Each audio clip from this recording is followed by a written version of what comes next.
If there's one thing conservative lawmakers have, it's the audacity. By now, I'm sure we've all seen the devastating photos of the destruction caused by the wildfires in Canada. There are over 800 wildfires in Canada and creating a lot of air pollution, and it's dangerous for groups with compromised immune systems, with respiratory issues. It's really dangerous. So imagine my surprise when I read that 4 Republican congresspeople have written a letter to the Prime Minister of Canada complaining about the wildfires. End of this letter reads, "But that history does not entitle Canada to another year of excuses. Our constituents are breathing the consequences of this failure right now, and they deserve better than to be told again that it will be handled." So I decided to look into these 4 congresspeople: John James, Jack Berman, John Moulinar, and Lisa McLean. And wouldn't you be surprised that every single one of them received a 0 from the League of Conservation Voters? Special shout out Lisa McLean for her lifetime score being 1%.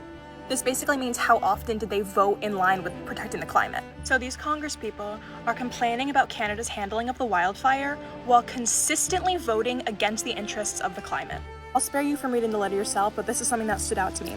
We are asking for specifics, not sentiment. What funded, measurable steps has your government taken since last summer to reduce fuel loads and wildfire risk in the provinces responsible for the smoke reaching the American Midwest? I would like to say that there's actually really only one thing responsible for the wildfires. That is climate change. Full stop. It is because Canada has been having a drought and been having less rainfall. 2 things that cause wildfires. 2 things that are caused by climate change. Climate change is caused by increased carbon emissions being released into the environment. And who do you think is the #1 perpetrator of releasing carbon emissions into the atmosphere? Well, it's actually China, but they do have 4 times our population. But in 2026, the United States is the 2nd most amount of greenhouse gas emissions released at 4,000 megatons. So in summary, the US is the largest contributor of greenhouse gas emissions in the Western Hemisphere. And these congresspeople who have consistently voted against the interests of the climate are crashing out because Canada is dealing with the consequences of the United States greenhouse gas emissions.